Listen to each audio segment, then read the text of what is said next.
এবার আমরা সিএসএস এ শিখব ওভারফ্লো। ওভারফ্লো কি সেটা আমরা ইন ডিটেলসে আজকেই আলোচনা করব। সিএসএস এর ভিতরে ওভারফ্লো এত একটা গুরুত্বপূর্ণ বিষয়, সে বিষয়টা যদি আমরা স্কিপ করি তাহলে আমাদের জন্য খুবই কষ্টের এবং দুঃখের হবে, কারণ সিএসএস হচ্ছে আমাদের ওয়েবসাইট তৈরি করে ডিজাইন করার একটা কৌশল। এই কৌশলের অনেক কিছু আমাদেরকে কঠিন মনে হলো সহজ করে শিখতে হবে। আজকে আমাদের কাছে হয়তো বা সিএসএসগুলোকে অনেক কঠিন মনে হচ্ছে, কিন্তু সিএসএসের কিছু ফ্রেমওয়ার্ক আছে, সেটা আমরা ডে বাই ডে শিখবো, এখন না। আমরা আপাতত সিএসএসটা শেষ করি। তো সিএসএসের ভিতরে ওভারফ্লোটা যদি আমরা কি সেটা একটু খেয়াল করি, তাহলে আমাদের HTML এ আসলাম। HTML এ আসার পরে আমরা অ্যাকচুয়ালি লিখব পি ট্যাগ। হ্যাঁ, আমরা অ্যাকচুয়ালি একটা পি ট্যাগ নিব। পি ট্যাগ নেওয়ার পর অথবা একটা ডিভ নিব। ডিভ নেওয়ার পরে এখানে একটা পি ট্যাগ নিব। পি ট্যাগের ভিতরে লরেম লিখছি। ওকে, লরেম শব্দটা লিখলাম, ঠিক আছে। এখন আমরা কি করব, এই যে ডিভটা নিলাম, রাইট, এই ডিভের একটা মাপযোগ বা ডিভের হাইট, উইথ, ব্যাকগ্রাউন্ড কালার এগুলো করে দিব। একটু খেয়াল করি, সেম আমরা এটার মতোই করব। হ্যাঁ, এটার মতোই করব। তাহলে কীরকম করি, আমরা প্রথমে সিএসএস এসে ডিভটাকে কল করব। কল করার পর সেকেন্ড ব্রেকেট দিয়ে আমরা এটা ব্যাকগ্রাউন্ড কালারটা করে দিব কোরাল দিলাম। দেখো কোরাল হয়ে গেল এটার ব্যাকগ্রাউন্ড কালার। কিন্তু ব্যাকগ্রাউন্ড কালার তো কোরাল হইল না, কারণ হচ্ছে আমরা যখন সিএসএস করছি আমরা কাকে কল করেছি, ডিভকে। ডিভের ভিতরে তো আরও একটা ট্যাগ আছে, সেই ট্যাগটার নাম কি, পি ট্যাগ।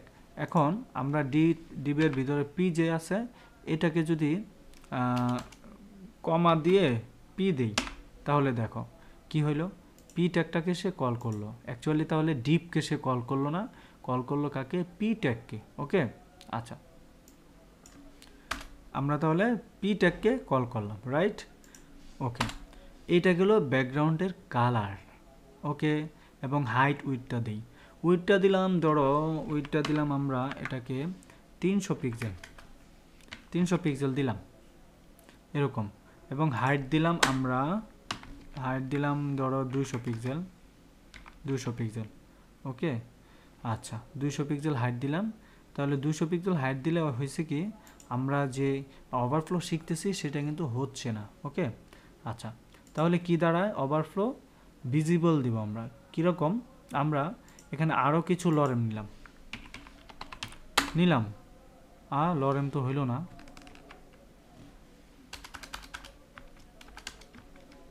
আমরা লরেম নিলাম, আরও কিছু লরেম নিলাম, তারপরে আরও কিছু লরেম আমরা নিলাম। একটা জিনিস খেয়াল করো, আমরা লরেম নিছি, নেওয়ার পরে আমরা যে পি ট্যাগটার ভিতরে অথবা ডিপ ধরো আমরা ধরলামই না, এই ডিপ বাদ, এটাও বাদ, একের পি ট্যাগের চিন্তাটাই আমরা করি। হ্যাঁ, এখন কি করলাম দেখো তো, আমরা ব্যাকগ্রাউন্ডের কালার দিলাম কতটুকু, ঠিক উইথ দিলাম 300 পিক্সেল, হাইট দিলাম 200 পিক্সেল। এখন ব্যাকগ্রাউন্ডের কালারটা তো আমরা এরকম দিলাম, তাই না। এখন আমরা যদি ওভারফ্লো দেই, ওভারফ্লো যদি দেই আমরা, দেখো ভিজিবল দিলাম। ওভারফ্লো ভিজিবল দেওয়ার পরে কি হইল, বাই ডিফল্ট যতটুকু আমরা চেয়েছি ততটুকু আছে। এখন আমরা হাইটটাকে যদি আরেকটু বাড়াই, ধরো 300 পিক্সেল দিলাম, তাহলে দেখো এটা নিচে আসছে, রাইট। এবং এটা হাইটটা যদি আমরা 100 পিক্সেল দিই, তাহলে 100 পর্যন্তই এটার পিছনের কালারটা অর্থাৎ ব্যাকগ্রাউন্ড কালারটা চেঞ্জ হবে, ঠিক আছে। আমরা প্যাডিং দিই, একটা প্যাডিং দিলে বেশি সুন্দর লাগবে। প্যাডিং দিলে 10 পিক্সেল দিলাম, সুন্দর লাগলো, একটু মাঝে চলে আসলো। ওরে বাবা, প্যাডিং দিছে অটো। অ্যাকচুয়ালি হয়েছে কি, প্যাডিংয়ের টাইপিংয়ে ভুলটা হয়েছে, এই হচ্ছে অবস্থা। ওকে, প্যাডিং অটো হয়ে গেছে। অ্যাকচুয়ালি অটো দিব না, আমরা 10 পিক্সেল দিলাম 10 পিক্সেল। দেখো এখন কি হইলো, আমাদের যে টেক্সটটা আমরা পিছনে ব্যাকগ্রাউন্ড কালারটাকে মার্জিন করতেছি, অর্থাৎ আমরা যে ব্যাকগ্রাউন্ডের কালারটা নিলাম এই কালারটা অ্যাকচুয়ালি কার ভিতরে কাজ করতেছে, অবশ্যই ব্যাকগ্রাউন্ডের কালার করতেছে, এবং উইথ এবং হাইটটা দিয়ে দিছি আমরা, ঠিক আছে। তো ওভারফ্লো বাই ডিফল্ট হিডেন আছে, এই যে দেখো ওভারফ্লো মানে আমাদের লেখা তো ছিল অনেকগুলো, তাই না। এই লেখার বাকি যে অংশগুলো এগুলো দেখাচ্ছে। এখন হিডেনের পরিবর্তে আমরা যদি দেই, দেখো সরি ভিজিবলের পরিবর্তে যদি হিডেন দেই, তাহলে দেখবা কি আমরা যখন ভিজিবল হিডেন দিব তখন দেখব এই যে এই লেখাগুলো এখানে আর দেখাবে না, এটা মানে বাদ হয়ে যাবে। এই ব্যাকগ্রাউন্ডের কালার যতটুকু আসবে ততটুকুই লেখাটা দেখাবে, বাকিটা দেখাবে না। ঠিক এরকম যদি আমরা নেই, তাহলে দেখো পি ট্যাগ, এটাকে একটা ক্লাস দিই, ক্লাস P1 দিলাম। সেম এটাকেই আমরা কপি করলাম, কপি করে নিচে দিলাম, বিআর দিলাম, তারপরে এটাকে দিলাম P2 দিলাম এবং বিআর ট্যাগ 2 বার দিলাম। তাহলে দেখো মোটামুটি চলে আসছে।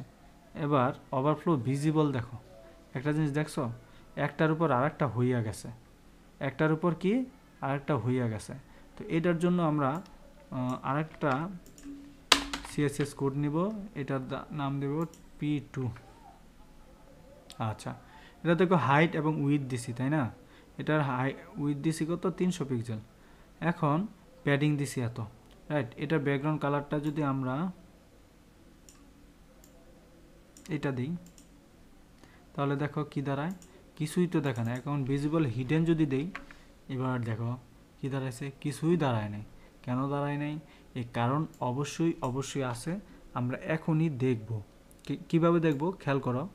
আমরা যদি এখানে খেয়াল করি আমাদের কোডটা ভিজিবল দিলাম, আমরা কি বলেছিলাম, আমরা যে ব্যাকগ্রাউন্ড কালার যতটুকু নিছি ততটুকুর ভিতরেই টেক্সট দেখাবে, আর বাকি টেক্সটগুলো দেখাবে না। তাহলে আমরা ওভারফ্লো হিডেন যদি দেই, তাহলে হিডেন দেখো আমাদের লেখা কিন্তু অনেকটুকু, এই যে এখানে কিন্তু অনেক লেখা, তাই না, আমাদের কোডের ভিতরে, বাট এখানে শুধু দেখাচ্ছে এতটুকু।